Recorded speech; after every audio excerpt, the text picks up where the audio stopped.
komo brasa committee no ya adwuma so na ya ka committee na brasa committee no ma adwuma ne sen a de ba mo emilo ya janu kwan yo me ngwa me da so o de wo nka wo Bravo. Okay, you. Ujabra na simano ngotwe na apa nonso aha Akwaaba radio 98.1 abrasa na nyumre se besi konya na de Akwaaba sports extra no ye de etwa so shanonso na nwatwibrem na ya page mu de free to media se wie pe DJ Rango baba to so babo nyuma kopimi se ade ba cha de chibiema na wate anka no pane se ye de Akwaaba sports arena no beto so na wate de e ba hyehyehye no anya sam ketokra obekọ Facebook kwasisi Akwaaba radio brekum on Facebook no Akwaaba radio brekum sasra Akwaaba 98.1 on Facebook Akwaaba 98.1 on Facebook and on Facebook Akwaaba FM on Facebook ahonyina ko show no e live for ho obeti akwanya show ni bi na osotimi ahwe uduwa na otimi like ni kama ede ma wia na oja comments ho na omia share no so sha na waka ada chewo na so nso enhyesere be na nwumre ya betra sen koma wodo a ye de ebe no wobenya bietie na wache wadwene kama so etimi edafo oko YouTube na Akwaaba 98.1 on YouTube na Akwaaba 98.1 ani so kwasho no obetima kwanya bi na watie ewo no wanya bi so ahwe ana Facebook ko TikTok no so ani so Akwaaba 98.1 on TikTok na Akwaaba 98.1 ani so kwasho no obetima kwanya bi na wahwe na wache wadwene kama so etimi edafo oko online radio na Akwaaba 98.1 online radio ni Akwaaba 98.1 anisu ko sese show obetima kwenye bi na wetie oko channel so 19 ni so anisu Akwaaba radio 98.1 Akwaaba radio 981 FM Akwaaba radio 981 FM anisu ko show no obetima kwenye bi na wetie anasa po obetima kwa Instagram na anisu otima ko di echi na komo bia ka bia no yetimi edi afa anisu Akwaaba 98.1 Instagram ni Akwaaba 98.1 anisu ko show no na ye godi komo obetima ko Play Store na wako download the app no anisu Akwaaba radio 98.1 FM Akwaaba radio 98.1 FM ko sesi ene show no na kwenye bi netie na brane beso amaya page mo wa wutie so be mo akwanya na oso timi afre na koma wodo a yedi ewo fiase no na oso timi aba na oso timi aba chawagere kama so etimi ede afọ na nanwumre koma wodo a yedi ebre no sha no so summer transfer no ese nanwumre enya samketo clubs na ni abre bruta omo yesani sahoro ebetimi abo amo serebe a nyame ya adoma next month be sim league no start ya ometimi abo na ometimi aboni ye de onsmp ye de bama enanwumre ewo show no so eno sa edanje shano se wia ye beti asifie afisam na Black Queens of Ghana etime koremu our parliament na omudu ho no nkomo besa na se frechire ba ye de onsam ye de bama manolity no amwa parliament no ene ometime gira mo na so amma Black Queens of Ghana 100,000 Ghana cedis ayeti to Ghana 1 billion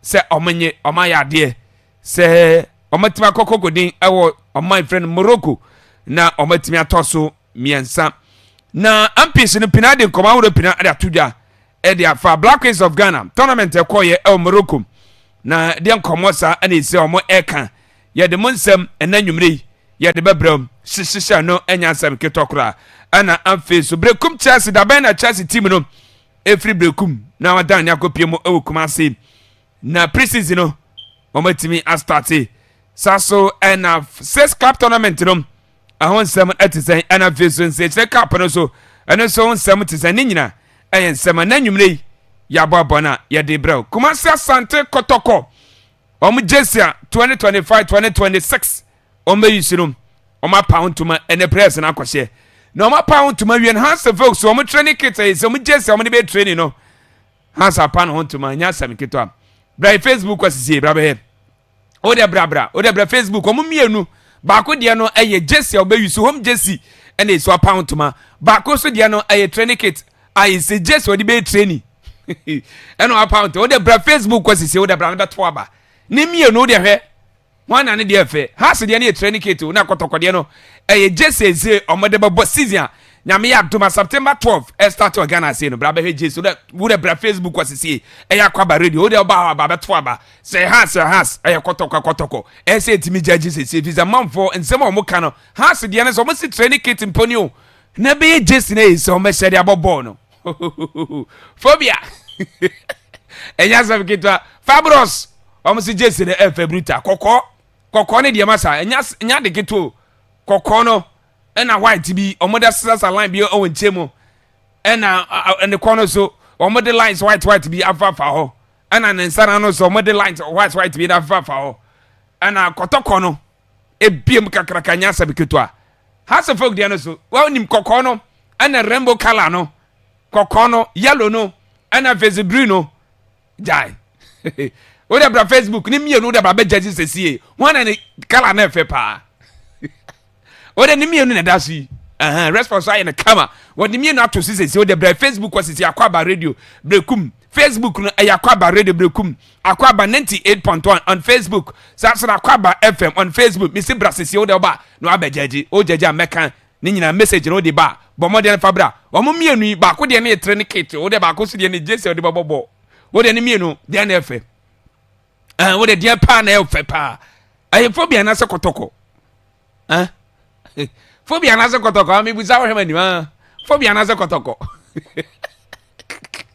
oh o de bra Facebook o sisi ana se o ko TikTok ana se bia YouTube o de ko sisi o beti ba kwaja adwentra to ni nyina na ye ba kenka edema o de mane na so sie na o manfo mbe start na o mto maba matawe won kan bi o respond won kan bi to akofa for na iso mi aso no to so batima be to aba sisi se o de hwe kotokode no aye jesia o mbe yusu season nyame adoma September 12 ebe start ye 2025-2026 season no kotoko jesia so mbe yusu no ha se de na iso mo o de aba bonti no aye training kit o mo se de trade keke opo bi ma park no so na be hwem rent bi ze mawuli wayomu na se ma oh efe o de oba no abejeje why o de bra na abejeje wa de o de ba ni nyina mekenkan de ma nti wo jesi no wana ne de efe ba ko de training kit na ba ko de jesi so be yusu o de mbe carrots ni mienu mra carrots ni mienu na ya hwesere si emunsem no ese etie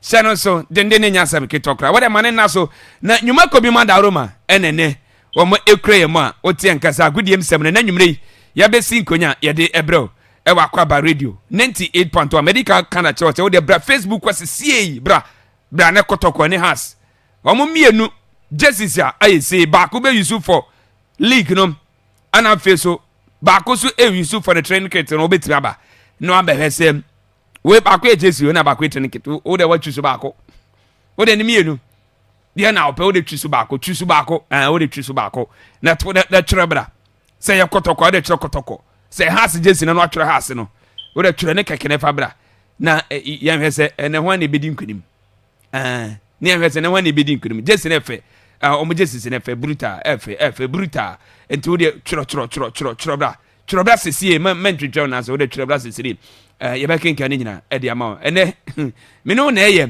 ana fese respond ana ezi o produce ya so no onye bi ahwe ene anwumre shishisha no anyasem kita danse bona Kwadwo Frederick Hussein Adam the tactical man Ocean Ben Kwame ana fese Richmond omo nyina ebo echi do man anwumre dwumadi no ye de ebramidin e de Kofi Adukpo de Tago seno so no nwatwibem na ya pagem nti wo de na se wo de bra Facebook kwasisie na be hwehwe ni bi na yeni komo emfa Jesus mienu a ye kon asom yi kotokode no aye Jesse ombe yusu for the season no has folks so training kit ombe yusu for the season no nesu o ma hye no colors ni mienu o de wa na bra na bejeje enya certificate na se no se fridge doctor Donto what me kan tell say o fridge na say no o de se be training keke no aba na aba be say fridge ni kama etimi edama what me kan tell say moto ni na say moto ni ye ba ye de fufura besi so ebe ma ofriji na bodwuma ama onka se woni timi age ho wasimi kan tell se condenser na say obehu ya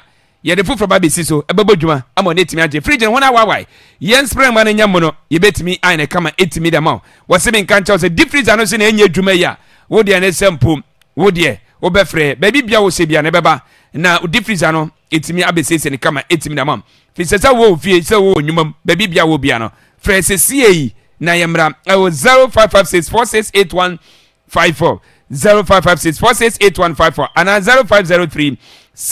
0503603426 0503603426 obetimi edwo na abasisi na se bia obetimi friends sie na nkomo bia ka bia na free doctor wani wetimi edi Bon Agro Limited wasemi kan tell say yakofa nu ahodo miensa ene de bedwas dedi kan no eye kenkon wo se enwura na yise omo ye stubborn na bi ti se stress aso achampo na yise odu a se na sefu esra na wotwa so a obeye wadwe se okofia bana na se nyini ene otintin ayepe e ba sa na wanhwe abambabu fo na wo ye no enti wo da wonya kenkon ne bia bomode ne fa pete so e be hye no enya de se efu biem kra langard no so se men kan che se nwura na omo ye stubborn na bi ti se twita aso nyanya mfro ano wonye bia o de pete so e be hye no enya de se ese fifi biem na captain wo se men kan che se no ba yakona na yise okodua no se ye jeni na akodua ne famo se ye kakaduro se ye mo se ye bro nyama bia odua ne famo susu se emforte of famo nti o metimi de o manu aka abrade kron entimi emfifi no wo de wonya captain bia bomodian na fafra na hata be 30 minutes uwia na bomodian na akodua enya de abo bia no betimi de na no aka no ba yakona yise wakodua nanom na justice funds wasemi nkanche se bra ye jo first yen na ese kroma Samsung phones no wa mama yakwanya se ye ni wudwa enti sa papa ni nyina na ye na ese ba obanya papa ni bi oba to fobo fofofo na ese ye de ma na wasemi nkanta se Samsung phones no e bit se A series na se X series no nyina obanya bi awa wato ana afi so eno sa edan chen phones bi se Techno phones say Android na se keypads no obanya bi Infinix phones no se latest one abedwa so bo modern na beji bi na ko yusu ayi se betimi aboa enu se edan che wasemi nkancha sa item phones rom waso ba wasisa ya keepers na 100 no benye bi awa wato ana feso iPhones rom latest one abedwa so bo mada na beju de ne ko wisu se de bia wo so cameras no betwitwa man for pictures bi videos no beye pina na wase no cam phones latest one abedwa so eno eye HMD phones bi ana ise abedwa so ne nyina no obebremo awa ya kache a wo sabeti maka bi e de free as Nokia phones no keepers ni bi so na pe bi wisu a ne nyina ba obenye bi ato na wasemi kantel sem nkora tablet na yize ubetimi ade aye course ubetimi da kenkan yoma ubetimi da suan dia amana ye nyina no ne nyina no justice phones osebra na bejibi never come up balance no suan dia se de bia wono su na adwene betimi bi na wasemi kantel sem nyama bi se pen drive na pe say your covers awodo chargers and answer memory cards na pe say your power bank na pe ne nyina no obenye biato e de free asoye na wasemi nkancha say flat screen television na pe wasi say 32 inches a copy 50 inches no obenye biato e de free akachi umpewe na pedie na wasemi nkancha say air conditioning na pa open a holding from 1.5 2.0 2.5 no obenye biato e de free asoye ana afi so wasi ufa machine simi na pe bi ana afi ne sambas wasi bra na bejibi na wasi ewei eye easy buy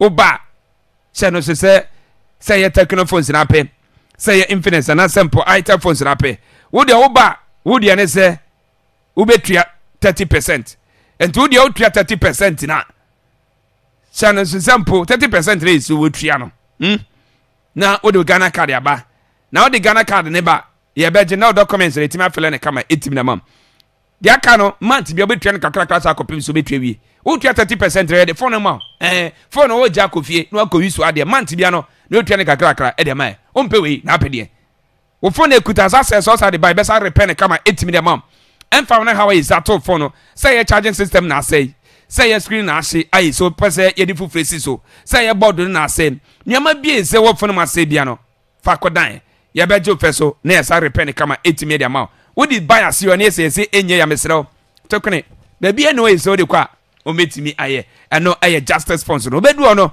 maya ne mrante no manim te kama aye so metimi ajo first o medu fam na de ope no won setimi aka o wi a na mo no atena ase na otu aka na majo ade na o de akufi but mo de na from CCM I was 0248 328350 0248 328350 and 0208 220716 obehu ye e obrekum ye ni post office rom ene di ene hwe e obrekum contractor drobo kwanso bro CCM na ye no eni komai na bra Facebook wasisi bra Facebook wasisi bra sisi bra sisi ya bra sisi bra oche one man tema you de obedi nkuni me de mebbo resource no de obedi nkuni me de mebbo resource no ze pinaba nti ye starting akenkan sana say etie was say good evening was say I'm watching you live from Techman update on Chelsea keep up the good work thanks Kotoko is more fire was it is Kotoko more fire you yeah that's it Osman ya nti Chelsea Kotoko jesi no more fire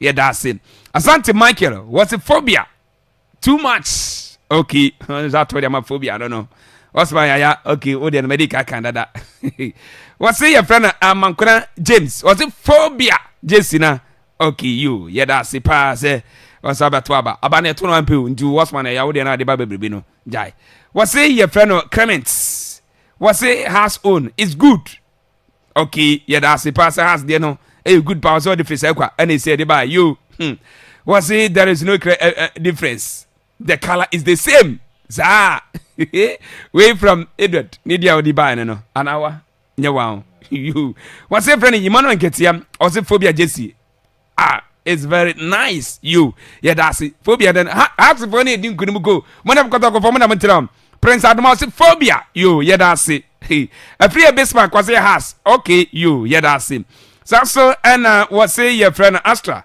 was it good evening Tago what say your friend Inokosio was it phobia okay you is a phobia for the house and kotoko has the chimum the karanefu karanefu na kotoko dey see jirim pa yangasa mumfre yes my for we course no do I be fa why we nya fa course there my for we nya to base yes mum papa Facebook ana ofo no support Facebook what say your friend Frank Nsapo was it kotoko dey the best okay you hear that same Mustafa what the free to baby was it kotoko fabulous you hear that say pa hear that say same odu dia ba ene enwumri na wasi Tago and Bona Mr. Mamu Frey yanka say fa course yem fa course yen course dey course nya no nti Mamu Frey no munyai why Mamu Frey no munyai na wasi Tago and Bona wasi your life inside as good baba shop say fabulous okay fabulous for that yesim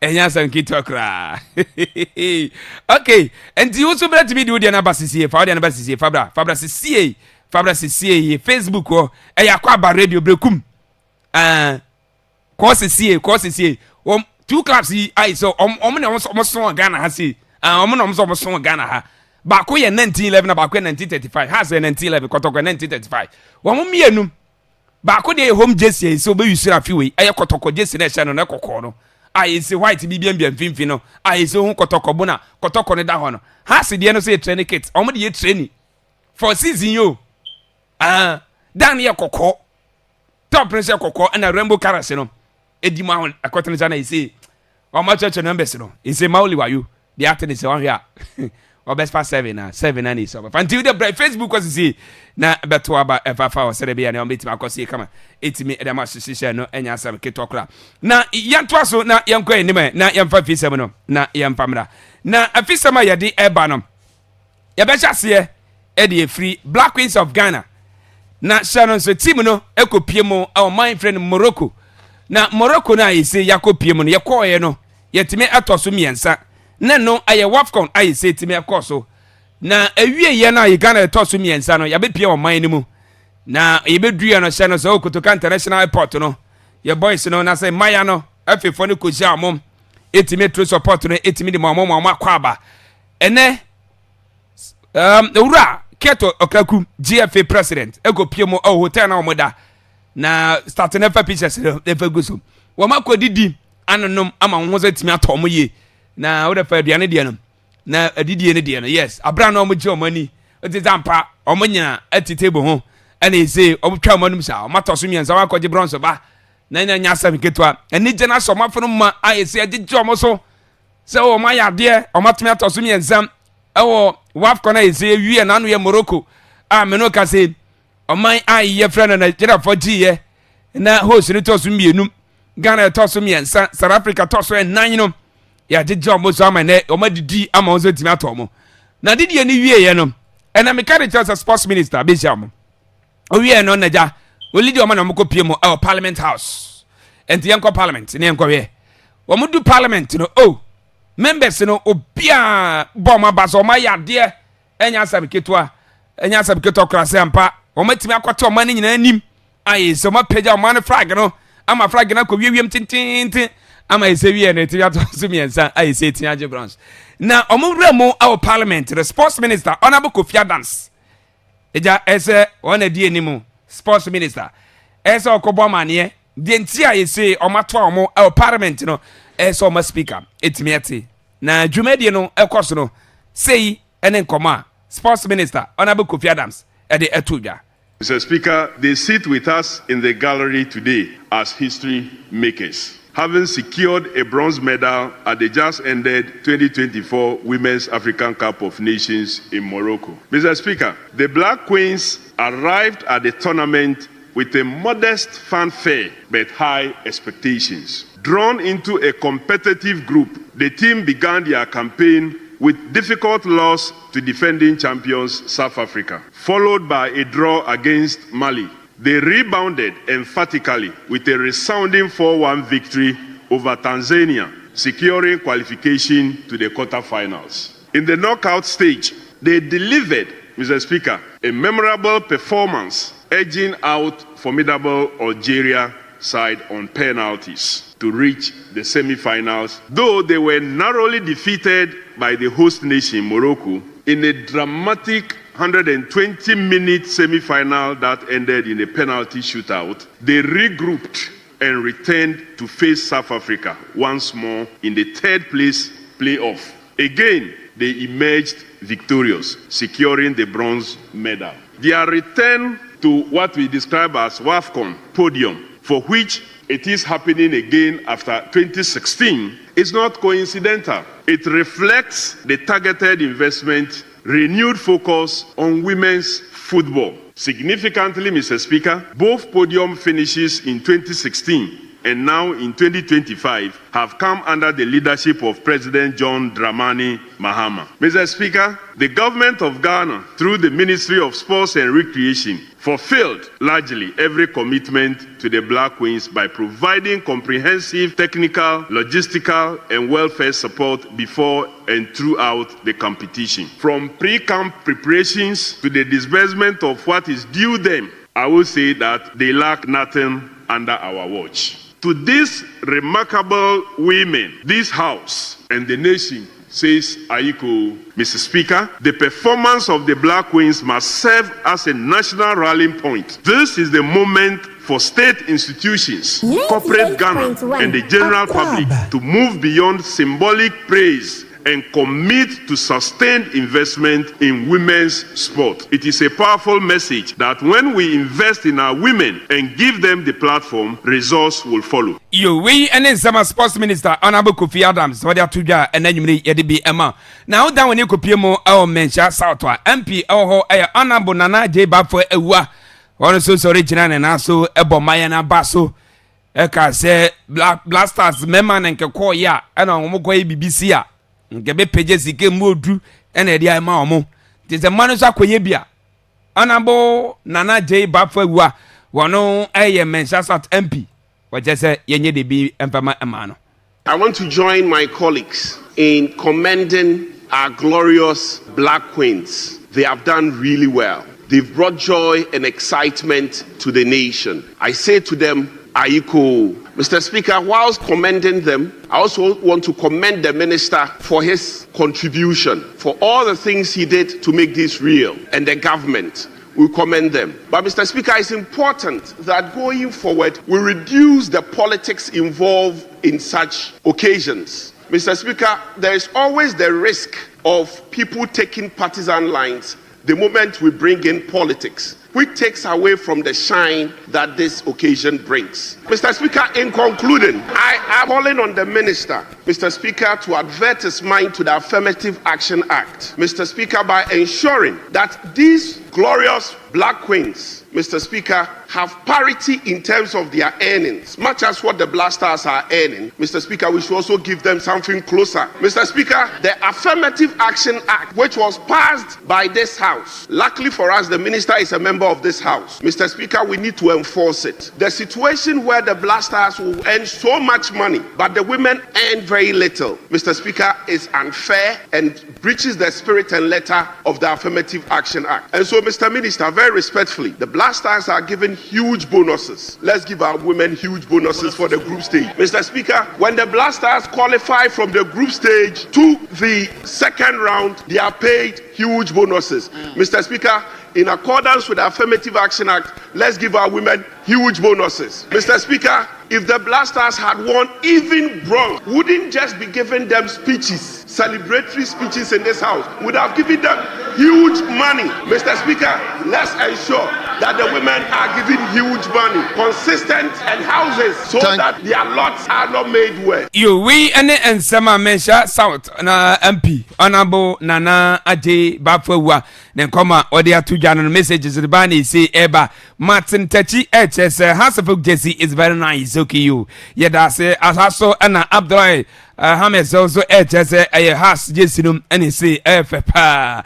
young coso na yeni anymore na yame one beam na yan twaso na emano HS and yes yedi some bola seven na ya buying in a woman na no na HS ampa a buying naniko a man as a good year one until say to me aboa 2016 and I face 2025 no multi medo na no and now one say refer sampa before simple on be free so covid by no na the then government no was president also in another dan Akufado no so etua mayaneka and then can be and na my say didima yetimi anya tima yeda kwachi bronze no to be say adu say ne dia national cake enye politics bia na say there sports minister mrebi etwam former Yusuf Mustafa en komodia to journey. Mr. Speaker, let me join the millions of Ghanaians who have extended congratulatory messages to our female national team, the Black Queens, for their remarkable performance in the Women AFCON 2025, the Women African Cup of Nations in Morocco. Mr. Speaker, defeating the defending champions, the South Africa, to the third place in the tournament, which brought the very best of the continent, of all the players in the continent, mean no achievement. The players, the technical team, the GFA led by my good friend, Mr. Kurt Edwin Okreku, the ministry led by the minister, all need to be commended for their wonderful work. Mr. Speaker, once there is coordination between the GFA and the government, anytime there is coordination between the GFA, the government and corporate body, you see success. And I want to urge corporate institutions to support not only the Black Stars but the Black Queens as well. Mr. Speaker, the Black Queens' performance in the Morocco did not just happen by accident. It's as a result of many factors, including meticulous planning by the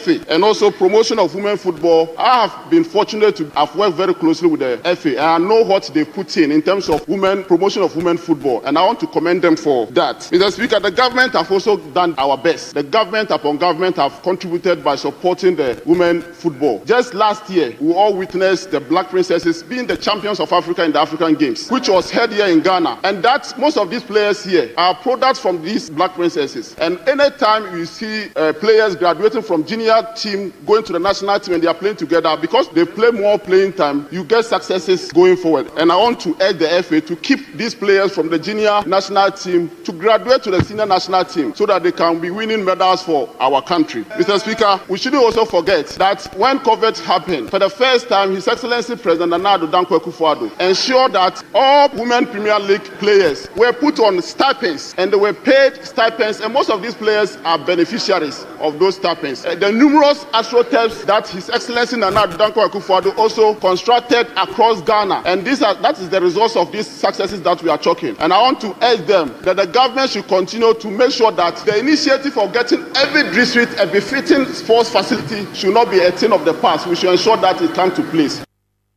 You we any and some former sports minister Honorable Yusuf Mustafa wadi atuja enanyumri yade bi down our Akwaaba radio 98.1 na osuti bi shishesha no anya samiketo kra me no ka say president akoja amaya no na president voice no midibama na oso ate de eba shishesha no anya samiketo kra na ano ana is a minority leader I saw parliament Honorable Apenyo marking yes na Apenyo marking they say also a story journal as before that no for Madam Patricia Piaji no a minority leader I saw parliament me I say asukwa MP no one so de kakra tudwa I dey say ebomaya na ba so say de ana yema mema no yenye biso emfama emanesa yema me Patricia Apiaji ne nkomo de atudwa ni. I believe that if we pay more attention to the success of this particular team, there's always going to be an opportunity for them to bring us gold. Mr. Speaker, I'd like to mention that I, as an individual, watched a number of their tournaments, and I felt so encouraged, and I felt that we have to indulge the entire Ghanaian team, especially the sports ministry, to pay particular attention to the development of the Black Queens, because their performance was simply splendid. It was an issue of a national pride. It was an issue that we believe made our country and each and everybody, everyone in Ghana stand so tall to show that we are Ghanaians. They are our ambassadors. And I'm appealing to the ministry and to the government that at their next tournament, it doesn't have to take us to come here and make an appeal before they are properly and carefully supported financially. We need to encourage them morally. We need to encourage them spiritually. Every effort that is required to ensure the success story of the Black Queens is what we require at this point in time. Mr. Speaker, I believe that with your support, the entire nation's support, we will be able to also showcase a female side of soccer which we can actually be so proud of. It is our intention to name all the players and give them personal commendation to ensure that these ladies of ours are well remunerated. I think each one deserves to be given some handsome amount of money to encourage them, because it is done for the Black Star. Why can't we do it? Whatever we have been doing for our Black Stars must be done for our Queen. I'd like to say that it's important that we all come together, propose what is best for the promotion of the Queens, to do far, far better than they've done. But I would say, I equal to you and pray that, Mr. Minister, we want you to do more for the Black Queens. We and Sema Yamame, Madam Honorable Patricia Apiaji, wano oda wane kopi mu awasukwa wano anisi MP home ana wotene kase mayano so obomabaso nano ana minority leader our parliament honorable Apenyo Markin wano so sorry jina na so ano kire se minority omonetry cram no omo eyi sika ayise 100,000 Ghana cedis titi osika no 1 billion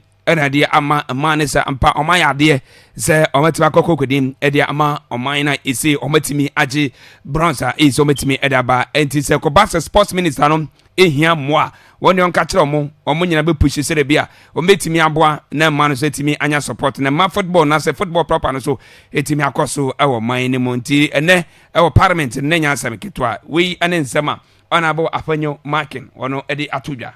On behalf of the Minority Caucus, add the voice with what we have by way of our national pledge. Quote, I promise on my honor to be faithful and loyal to Ghana, my motherland. I pledge myself to the service of Ghana with all my strength and with all my heart. I promise to hold in high esteem our heritage won for us through the blood and toil of our fathers. And I pledge myself in all things to uphold and defend the good name of Ghana, so help me God. Mr. Speaker, our Black Queens lived up to this pledge and they deserve every commendation. Mr. Speaker, since we started the 9th Parliament, this is the first time that we are seeing our national support of this house. This house is ever ready, at least our side. We're ready. Caucus often refers itself as mighty minority. But Mr. Speaker, on this occasion, it is clear that so far we've been hearing words of commendation, but the actual tangible of cash support is yet to come. We are humble but proud to say that we are the first to publicly acknowledge the industry of the Black Queens by donating 100,000 Ghana cedis cash to the Black Queens. We are not pledging 100,000. We are giving a cash support of 100,000 Ghana cedis now.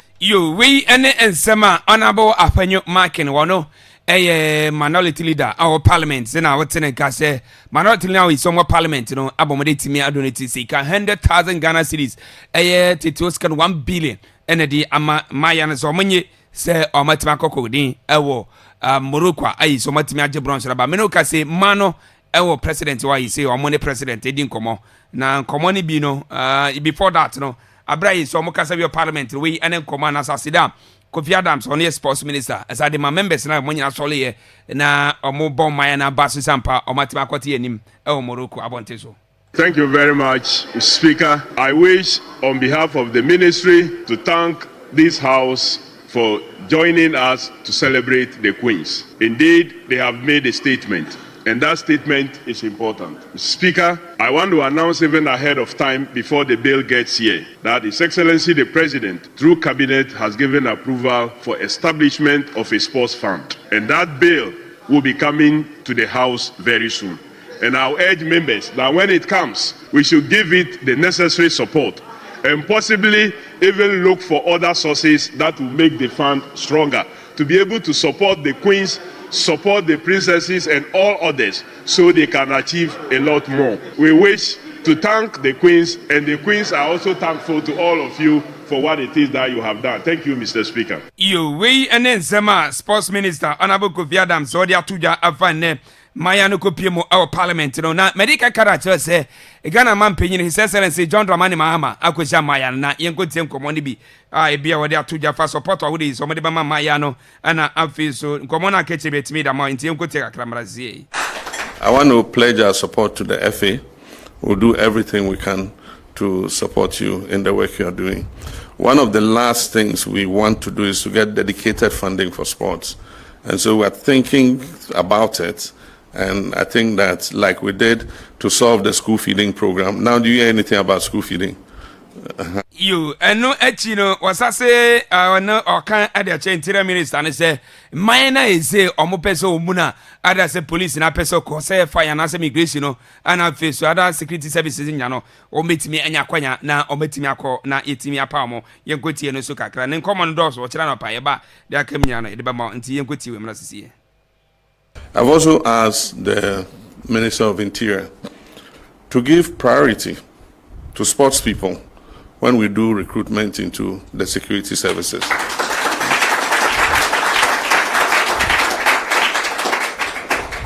Because in the past, when we brought sports people into the security services, it gave them the opportunity and the equipment and the facilities to train and improve themselves. And so even after the children finish the senior high school, we bring them into the security services, into police, immigration, prisons, fire service, and all that. And we used to have the security services games, CESA games. Yeah, we must, I don't know if it still goes on, but you don't hear much about it now. But we must reintroduce the CESA games, let the security services compete amongst themselves. And then Kurt and Co will be standing there and watching and then just picking the talents one by one and forming their national teams. You we any the free His Excellency John Dramani Mahama Nakati eba enyumere ye ba na isi emaya na kwaja nti ochina de aka nyina no ye de mema anapa no na oswati de ekoso hyehyehye no enya asem kitokra sano so se jesine yeguso ayisi di nkomo yeguso ayisi di nkomo pra enya asem kitokra ese wo ba Facebook we kotokwa awe jesino and it say and so that's no high sense na bon book kraka fe enya asem kitokra ana afi so kotoko no so abia e de eko omobankum so no kala no yellow I say and so fe I say enya asem kitokra nti se no so se omo hosu no so ebeye blue black na so black and white kakra lines bi ennamu ana omo dan no so yellow and black bi dan no and so enya asem kitokra ni nyina no kotoko jesisia omo ehwe no se nyame adoma next season no mo betimi awisu ne nyama setima kosu kama etimi edi ama ohyehyehye no enya asem kitokra nti yenkwe na messages no yenkwe enyi bi emfrom na yenwe so far zena honsam no ese etia bra ene anwumre ye buza se afanu kotoko de no eno home jersey iso bewisu for season ebeboyi ana has de no training kit ye busa colors ne isi ye busa se de na efe nti sana honsam no ese etm Was say Akwaaba Sports all the way. Was say I am Mark Lily watching you live from home of Israelco Abrikum Patasi Road. Yedasi Ze Oshe was say Bibia Boko Odie. Yedasi Pa was say I'm watching you live in Sensuatre. Was say it's has of Oak JC. Okay you Yedasi Tre Michael and in the messenger I see what the Abba and then you me Yakin it's me Eddie Amao no yan twaso na yankwe anime na yankwenye de akaso infro pinamba yebeko adama mo de afa ada Facebook no se ba kwa yi ni nyina etimi de fro de amamo na anaso yetimi akwa enimpe nyata getwa manfo ni abribrita was say you can compare has a folk JC to Kotoko was say I'll choose Kotoko okay yeah that's him bad light yeah that's it pass watch was a greeting to all Madrid fans you yeah that's him and no one is say yeah here anti uba no question what you say come into abe ya no fe and no say also abeto aba home na ye bisa has de no e training kit Kotoko de no so e JC a say Kotoko de JC on baby so has de no e JC on di training ana menoka say omo e aba bontia oso nye biahwe e Facebook was watching the show live and clear at Have Airport was say Starboy the messenger I say what aba no so ana kire Regan HS phobia okay your phobia just no and he say ayo fe on ya da say pass and no so so obetwisu over Kotoko and then so the free oba ya don sem no and enwumri ya di ema was say your friend no Madu Abubakar was say House of Folk Jason ni si ono betwisu over Kotoko okay you ya da say I say House of Folk ya di bimum House of Folk was say Kotoko for sure amofa from Jamdidi okay you amofa there so was say House of Kotoko for sure ya da say also audio message no e dey mama House of Folk na bitimu Kotoko for no oh omo trend kit kakra omo dey bitimu so I'm about to is on betray no ya say kit we dey prepare is we dey to abano Inti Brekum Chelsea be a good train nyame adoma on the 4th of next month be sim team no be free Brekum na akopie mokum as pre-season no Chelsea ekotwa so ho na ho and say Chelsea be free na obabom clubs na say club 6 club tournament no I say bona of clubs no carrera ekamo no ebe organize no ho na say Chelsea baba na obababo enti nyame adoma on the 4th August Brekum Chelsea team no e free Brekum na wadana ni na wakopie mu ewukumase na pre-season no wometimi akotwa so nse kire cup no nya de si Chelsea bitima on sa tournament no because of the 6 cup tournament meeting Chelsea bobo na ahombo no masa atwa so fize ebasa na pressure bitimi aba boys no so ti so omatwi so sa 6 cup tournament over nse kire cup on ntwe ane de froba ye de onsem na nwumri ye de amount ewa Akwaaba radio 98.1 shishisha no nya asem ketokra breno ko ye mfa frefone kakra bi na nu echi no na DJ Poyoyo embetwa so emfa ma 0242020208 and 0207573003 lines ni nyina kum frene ni komasisie ansa na mpo yetimi apagye mu ama DJ Poyoyo abetwa so dia ma 0242 020208 0242 020208 and 0207573003 and the Black Queens of Ghana omukopie mo el parliament no minority no amomo sika modru 100,000 Ghana cedis 1 billion say omonye ma efo na bibia bokọ de yo ma yenti o ma efo Neke jeje awuda to to wasa ne nya ndai wo say ye ebusa sa o mi enu di Monya bu ni Paul. Ko fa wa bona papa. Uya just ya nya house de na efe. Enu na sa no na also pen o twuza na. Anya sa mo compare nya ma bi sa. Sa. Mo ba sa ne dipa ni pa body. Ye. Bebwa. Phobia. The best. Say oye phobia ntu betwuzu phobia de. Era zefwa ya minshapa ya mfe obi ana ntwaso sinevasco na bibia boko de bibia boko you ma yenti we na wa ko bi jesi mena me buza me se me hwa me se to aba ne nko se jesi asem ko bi o dia ma min kabi ko bi ase de ne efe you ya ase de ne efe pa na wa hu de maire wa hu jesi na ye company de Bibi achire mu Facebook. Yedasi. Yedasi pa, yedasi. Hello. Kobi. Yisi fienti we atroni. Kobi so won here. Boko.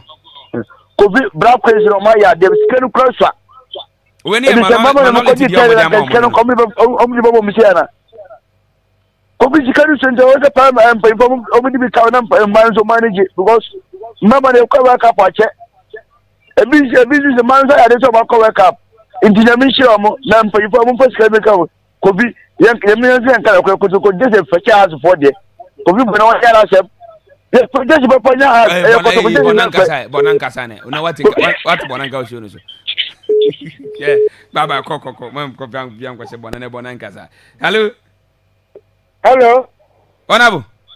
Yes sir. Bibia boko de. Boko do don ko ne adofo no mo mutie mu de obia hoye. Iyo mbaje ma ye die we. Yo mebo abaso anyumre. Ye din kan no e ma no ye bebo amabaso. Moko parliament is a minority for no so my idea. We the man find your politics, ye be my idea. No gidi say majority no so be o so de na aboa mama na nya kakra ahye o mata so. E bo maba so. You. Na just you know. Na tabo na we gwa de o kasa e de say. Yes, we just in Africa in last 2 years ye reti any that first you. Then you just here, I know that when you go for Noah, or that's one promise, a Pamada Cano. Now, you saw that answer. Well, yeah, we now, or just show what tea and we are watching Noah. The rainbow will say, me the no too bad. It's a bit fun, you and Sassa. No, when you go for the one more that I say, I don't know rainbow. No, I have for Yakofa. Just you know, who bet me? I can just have a person. Yakofa. Yeah, that's the first way. Why? I just did that first. You. But I say, Honorable General, because good work, my team, racing from GH Migration Service checkpoints, is officer. I do say, okay, officer, I do say, ma, yan chow na yumri, say bibi aboko diye, yeah, chow pa. Hello. Hello? Hello? Yes, sir, when you? Yeah, the famous, sir. Famous, am I in here? Yeah, but man, and you see, the man's work for the including. Yes, you. Yeah, that's a famous, I'm a same Kunya. Hello? Black Come. But I'm out today. Boko, you do come. Benjamin, I mentioned I'm in Happy, no more. Black of you. The same point for if you get in a far. Then spread the baby self a bit of if you ever to get a number of 1 man, my old bank at 1. It's much to be at and fan and walk. Our Catholic is in a pay and pop. You would be set up by a peloton, but I said, very thin kind. Then spread the embarrassing between my other phone. Yeah, that's me. So, say, Munamakambu and my regiment. I'm about my bato. Hello. Hello, Tago. Phobia. You, my eat you. I yeah. It made me fry my friend back up. It's friend me, I would take. Let him pay you for mobile half year. Maybe I don't think you move. Semi storm. We knew yesterday, but the format of the good before. I want to be a media maker. I won't go to you. Yesterday, your winter maninka. No, Mumbai to me. Because the dear 2 year corner, yes, so perhaps you be more get to make you. Any sitting a coy. Check and not to credit. What I was all promised to check up for to the amount. So, one can be. It's a house of folk. People will, and I bought take the match to want to be that. People when they get Africa, the whole Ghana, this Saturday, India TV, a house of folk. Change the house echo. And some okay, because of one and winning. I had training just so. I'm saying, I said, you just about the quick birthday. Mamma, yes,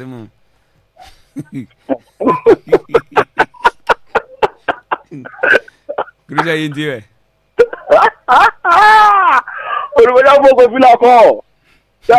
Righteous or righteous or so that cloud of fish and women can't trust your mother. Okay, you major so.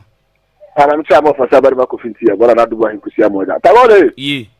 It's a phobia friend, that I almost justify. I'm more than over.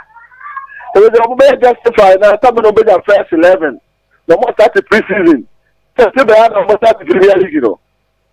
Papa bɛ kuru suru nyɛ simo. Tipo da fɔlɔ bɛ sɛ de fiye bɛ kuma kuma sɛ mo bɛ ya bi adanse ba na ba ntime nka me ba. Ɛna ɔde phobia buti mi so sɛ ya buti ya. Ni tai nyina tutu ayo wuram. Na agote sɛ ba onye na amanse no. Ọkwari na tie bete nzara aja yo. Tawol.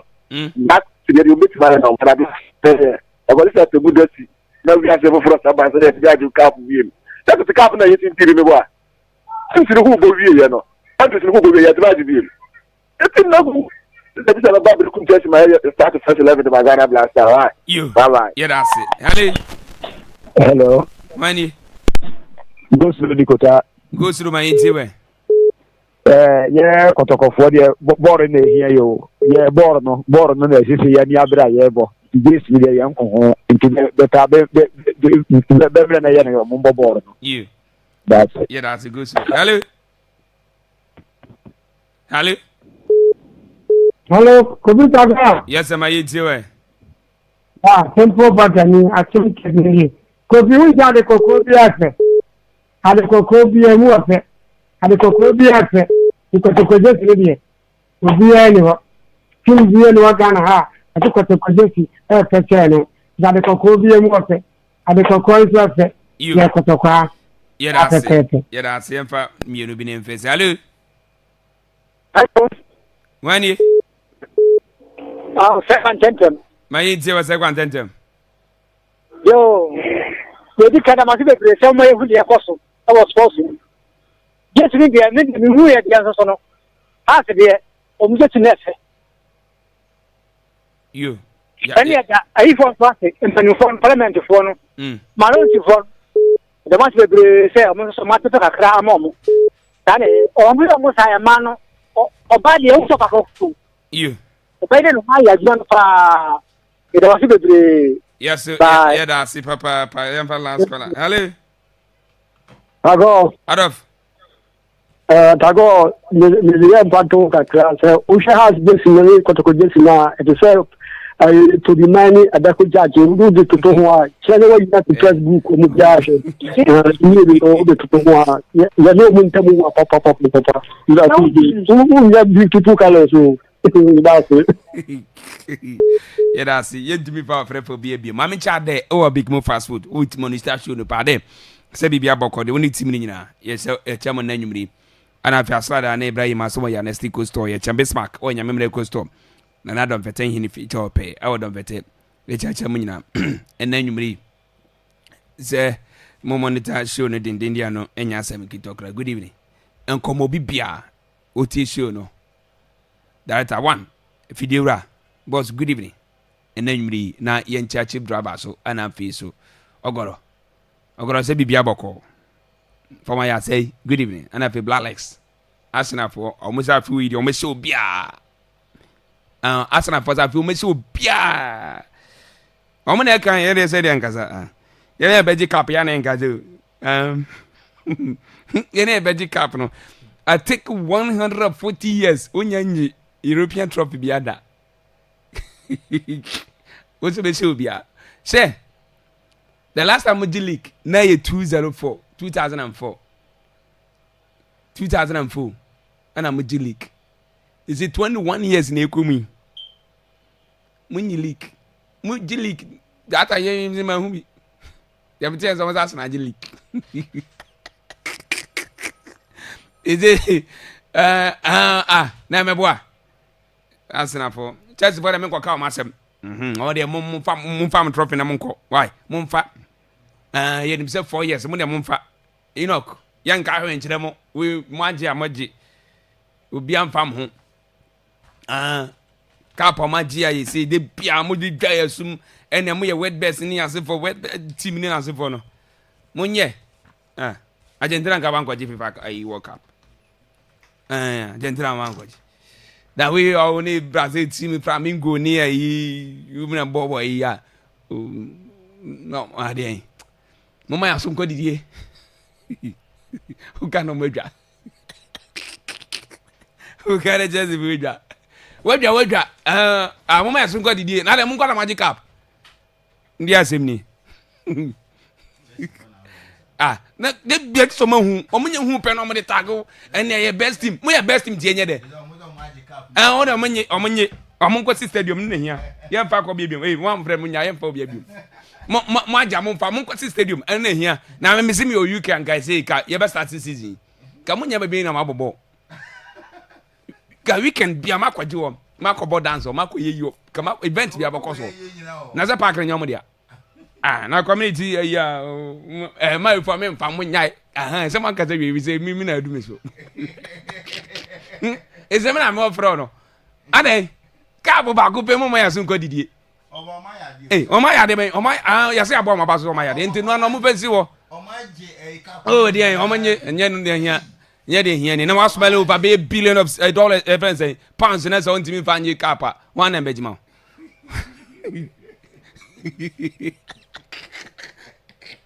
ọmọ ja kura wo ja keke wo ja wo yam ubu ofu kura ubu ofu yam se mi na me wo fraud mi na power na kuta ma asisi se wa be ka wase wi se na ba ko ja frɛ na o nka onko ebi na jai me mpeke nkoin no menye de dabi fa no menye no dabi don menye de nguma su no ade me mpe wala 5 minutes no mpe